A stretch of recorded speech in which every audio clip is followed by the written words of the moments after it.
ओंकर कलित कपाला कुंडली दंडपाणी तरुण देव नीलो व्याल यज्ञोपवीति कृत समय सुपर्या विघ्न विच्छेद हेतुर जयति बटुकनाथ सिद्ध साधकानां सर्वमंगल मांगल्ये शिवे सर्वार्थ साधिके शरण्ये त्र्यंबके गौरी नारायणी नमोस्तुते।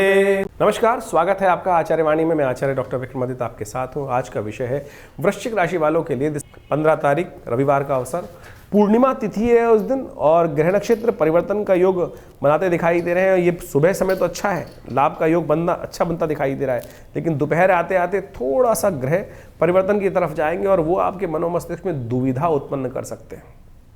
दुविधा से बचें। कहा ना कि इधर से दुविधा में जो फंस जाते हैं उनको माया भी नहीं मिलती, राम नहीं मिलते। तो इसलिए ध्यान रखें, दुविधा से दूर रखने का प्रयास करें।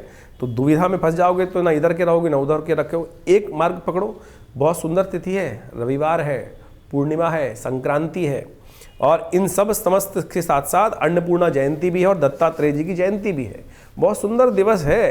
ये सूर्य का परिवर्तन आपके लिए बहुत महत्वपूर्ण है। तो विशेष तौर पर वृश्चिक राशि वालों, ये सूर्य का परिवर्तन जो 1 महीने के लिए हो रहा है, ये आपके लिए इच्छाधारी योग बना रहा है। ऐसे में जैसा सोचोगे वैसा बन जाओगे। नेगेटिव सोचोगे तो नेगेटिव घट जाएगा, पॉजिटिव सोचोगे तो पॉजिटिव आपके समक्ष हो जाएगा। तो ये महीना ऐसा ही आपके लिए। वृश्चिक राशि वालों, पॉजिटिव होकर काम करने का प्रयास करना और जितना पॉजिटिव होकर काम करोगे आपके लिए बहुत सुंदर रहेगा। इस बात का ध्यान रखें। कोशिश करें नित्यपति भगवान सूर्य का दर्शन करें। देखिए, इन दिनों धनु में जब चले जाते हैं तो खरमास आरंभ हो जाता है सूर्य के। खरमास आने के कारण से सूर्य क्षीण हो जाते हैं। तो आपकी किस्मत भी थोड़ी सी कहीं ना कहीं सूर्य के ऊपर निर्भर करती है इस वक्त आपकी किस्मत। तो सूर्य को शक्ति देने के लिए क्या काम करना है आपको? नित्यपति भगवान सूर्य को पीला पुष्प डालकर एक तांबे के लोटे में रोली डालकर भगवान सूर्य को अर्घ्य दीजिए। किस्मत जागने का योग बनेगा। इसी 30 दिनों में ये करके देख लीजिए। शास्त्रोक्त है, करेंगे तो लाभ प्राप्त होगा। तो इस बात का ध्यान रखते हुए कर लीजिए, बहुत सुंदर रहेगा आपके लिए। ग्रह नक्षत्र के दृष्टिकोण से जो योग बन रहा है, देखिए हृदय नाम का योग बन रहा है। रविवार का दिवस संक्रांति का योग, हृदय नाम का योग बन जाता है। साथ साथ पूर्णिमा भी विराजमान हो गई। लेकिन ज्योतिष के दृष्टिकोण से कहा जाता है पूर्णिमा और खासतौर पर संक्रांति एक दिन पड़ने से विश्व में कोलाहल का योग बनता है, उत्पात का योग बनता है। लेकिन आपके दृष्टिकोण से हमें कोई ऐसा योग नहीं बन रहा, चिंता ना करें, अच्छा रहेगा। इसलिए इस शुभ योग में हमने विवेकानंद योगाश्रम में नवग्रह शांति महायज्ञ और साथ साथ रविवार का गायत्री महायज्ञ जो चलता है उसमें आप सम्मिलित हो सकते हैं। देखिए, बहुत सुंदर तिथि है, सूर्य को शक्ति देने का रास्ता है। तो इसलिए अवश्य उस दिन गायत्री का यज्ञ में आप सम्मिलित होंगे तो सूर्य को बल मिलेगा और सुंदर आपके लिए योग बनेगा। 16 तारीख सोमवार का अवसर, प्रतिपदा तिथि है। पौष का महीना इस दिन से आरंभ हो रहा है और पौष का महीना बहुत विशेष होता है। हम इस कार्यक्रम के अंत में आपको पूरी तरह से पौष और खरमास का योग जो बन रहा है उसके बारे में आपको अवगत कराएंगे, कैसे उसका आप लाभ ले सकते हैं। तो ऐसे में ध्यान रखें, इस दिन विशेषतः पौष का महीना आरंभ और संक्रांति का पुण्य रहेगा इस दिन, क्योंकि रात को 10:11 के बाद सूर्य परिवर्तन की तरफ गए हैं। उस वक्त सूर्य अस्त हो चुके थे, परिवर्तन की तरफ गए, तो संक्रांति का पुण्य अगले दिन माना जाएगा।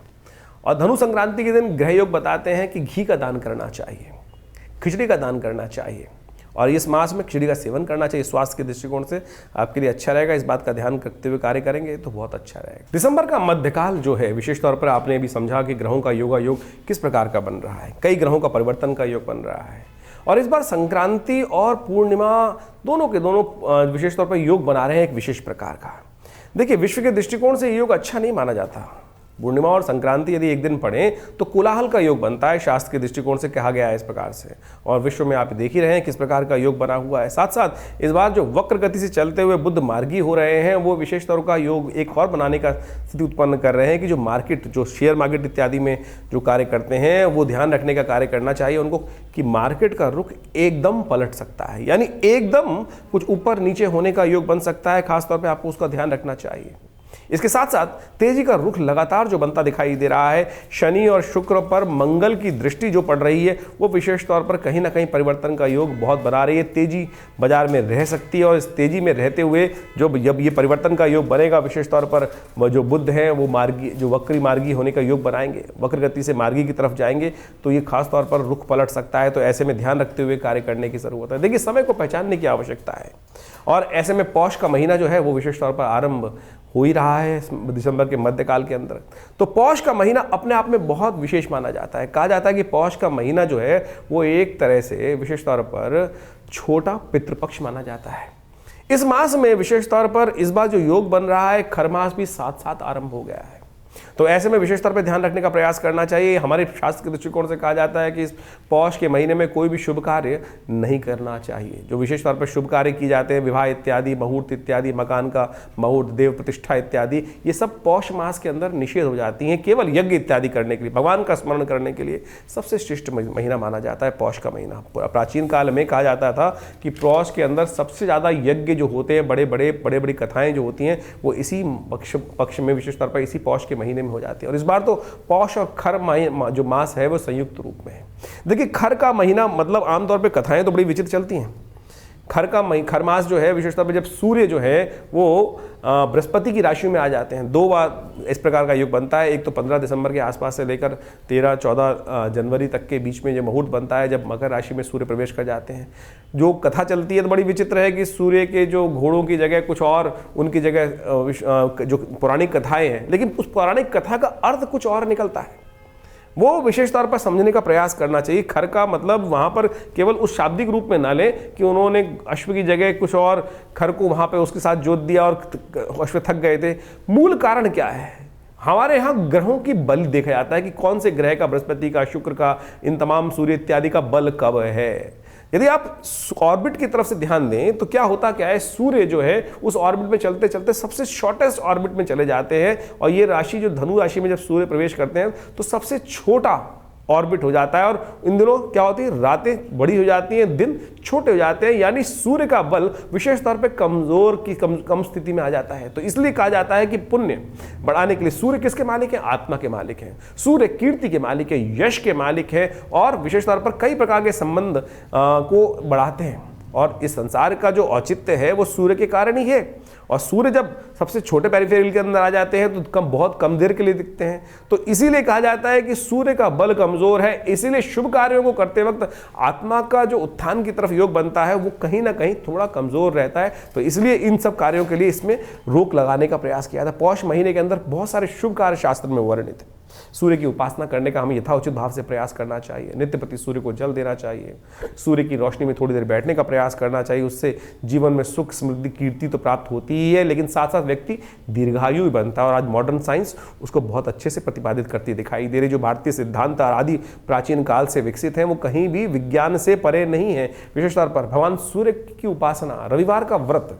देखिए, होता क्या है कि सर्दियों के अंदर आमतौर पर बहुत ज़्यादा खाना खाया जाता है, तो थोड़ा सा आपके उधर को भी थोड़ी शांति प्राप्त होने का प्रयास करना चाहिए। तो हम उसको कोरिलेट करने का प्रयास कर रहे हैं। तो शास्त्र के दृष्टिकोण से जो पौष के महीने का ये विज्ञान बताया गया, इस बार तो पौष और खर मास दोनों एक साथ जो योग बना रहे हैं, तो कम से कम आपकी राशि के दृष्टिकोण से आपको कम से कम इस बात का भी ध्यान रखना चाहिए कि सूर्य को बल दें। तो आपकी राशि से सूर्य का जो संबंध है वो विशेष तौर पर हमने आपको बताया ही। तो आपको ध्यान रखते हुए क्या करना चाहिए, रविवार का उपवास रख सकें, घनीम सूर्य आदित्याय नमः इस मंत्र का जप कर सकते हैं। और विशेष तौर पर इस पौष के महीने में उनका एक विशेष नाम है भग, और उस स्वरूप में उनका पूजन करने से, ओम भगाय नमः इस मंत्र का जप करने से, ओम घृणी सूर्य आदित्याय नमः इस मंत्र का जप करने से समस्त प्रकार के कल्याण के योग बन जाते हैं। कहा जाता है कि इस महीने में पाचन क्रिया को ठीक करने के लिए सिद्धांत बनाया गया कि तिल का सेवन करें, और खासतौर पर खिचड़ी का भोग भी भगवान को भी लगाया जाता है, और खासतौर पर उसका सेवन भी करने का शास्त्र में नियम बताया गया है। उड़द की दाल और चावल का उपयोग करते हुए, तिल का खासतौर पे उपयोग करते हुए यदि आप करेंगे तो क्या होगा, सर्दी भी कम लगेगी, इम्यूनिटी भी स्ट्रांग हो जाएगी, पाचन क्रिया ठीक रहेगी। तो इससे बहुत अद्भुत रूप से लाभ प्राप्ति के योग भी बन जाते हैं। खर मास में एक विशेष तौर पर देखिए, सूर्य का संबंध खास खर मास में है, और कहा जाता है भगवान विष्णु की सुंदर आराधना करें, ओम नमो नारायणाय इस मंत्र का यथाउचित भाव से जप करें। तुलसी का पूजन करना समस्त प्रकार के कष्टों को दूर करने का योग बनाता है। तो खर मास में नित्य प्रति इस बात का ध्यान रखना चाहिए, शाम के समय भगवान भगवती का खासतौर पर ध्यान करते हुए उनके समक्ष एक दीपक प्रज्वलित करते हैं, उनकी एक प्रदक्षिणा लगा लें। ये विशेष उपाय कर लेने से कई प्रकार से कष्टों को निवारण करने का योग बन जाते हैं। ध्यान रखें, खर मास में सूर्य कमजोर है, वाद विवाद में नहीं फंसना चाहिए, और तामसिक भोजन करने से प्रहार करना चाहिए। आमतौर पर हमारी जो संस्कृति है यहाँ पर तामसिकता है ही नहीं। विदेश में तो आमतौर पर हर जगह तामसिकता ही तामसिकता भरी पड़ी है। तो इसलिए इस बात का ध्यान रखते हुए कि सूर्य का बल कमजोर होने के कारण से इस महीने में, खर मास में और खासतौर पर पौष के महीने में जो कहा जाता है कि उसका ध्यान रखते हुए कार्य करना चाहिए। उसके बाद मकर संक्रांति आती है, नई शक्ति का संचार हो जाता है। तो आप इन सब चीज़ों को समझते हुए, यदि हमने जो पूरा विज्ञान आपके समक्ष उपस्थित किया, इस समझते हुए कार्य करेंगे तो देखिए बहुत अच्छा आपके लिए योग बनेंगे। बाकी हमने आपकी राशि के अनुसार से भविष्यफल तो बताया ही है, और ये कार्यक्रम हम आपके साथ लगातार रखते हैं। आपके प्रश्नों का समाधान, देखिए ज्योतिष के दृष्टिकोण से कई प्रकार से मतांतर से जो भविष्यफल बताने का तरीका है, आपकी राशि के दृष्टिकोण से भी, नाम के दृष्टिकोण से भी, न्यूमरोलॉजी के पॉइंट ऑफ व्यू से भी, आपके नाम के अक्षर भी बता सकते हैं कि आपका भाग्य कहीं ना कहीं, ये छोटे छोटे आयाम है ज्योतिष के अंदर, इन सबका बड़ा अच्छा योग है। लेकिन हम कई लोग केवल न्यूमरोलॉजी को ही पूरी ज्योतिष के रूप में उपस्थित कर देते हैं।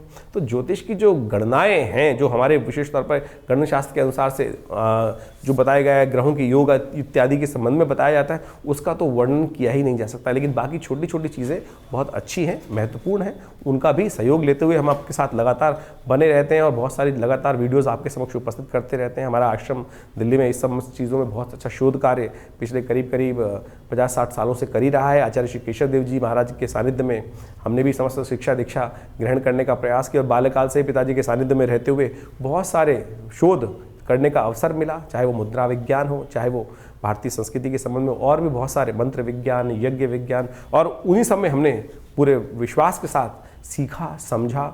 जो कहते हैं ना कि कार्य नहीं होते हैं मंत्र विज्ञान के अनुसार, बिल्कुल निष्ठा के साथ यदि अनुष्ठान किया जाए, परमात्मा की आराधना किया जाए, तो असंभव से असंभव कष्ट दूर होने के योग बन जाते हैं।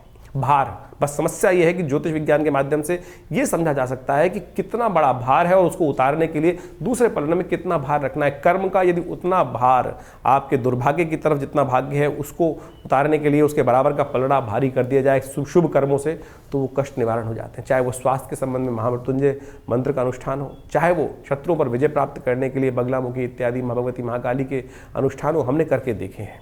और नित्य प्रति आश्रम पे जो 8 घंटे यज्ञ चलता है, उसमें लोग, बहुत सारे लोग अपने अपनी मनोकामनाओं की सिद्धि के लिए समय समय पर आश्रम के साथ जुड़कर उन समस्त कार्यों में रहते ही हैं। आप भी हमारे इस विवेकानंद योगाश्रम में जुड़ सकते हैं। यहाँ पर बहुत सारे कार्यक्रम हम समय समय पर करते रहते हैं। चाहे वो रविवार का यज्ञ तो विशेष रहता ही है, उसमें जो यज्ञ में सब लोग आके बिना किसी खास तौर पे कोई, हम लोग किसी भी कार्यक्रम में कोई शुल्क नहीं लेते हैं। चाहे वो नवरात्र के यज्ञ हों, चाहे वो विशेष तौर पर अभी गुप्त नवरात्रि का यज्ञ भी आएगा, चाहे वो सब सुंदरकांड इत्यादि के पाठ हों, आप स्वयं यदि बैठना चाहते हैं तो उसमें आके बिल्कुल बैठ सकते हैं। रविवार वाला यज्ञ बहुत विशेष होता है, मंगलवार वाला सुंदरकांड पाठ है, उसमें भी भंडारे की सुंदर व्यवस्था होती है। और हर रविवार को तो नवग्रह शांति महायज्ञ, गायत्री महायज्ञ का सुंदर कार्यक्रम रहता ही है, जो सुबह 8 बजे से लेकर 10 बजे तक चलता है। उसमें आप स्वयं भी उसमें भाग ले सकते हैं और भगवान की प्रतिष्ठा प्रसन्नता के लिए माँ भगवती दुर्गा का सुंदर दर्शन।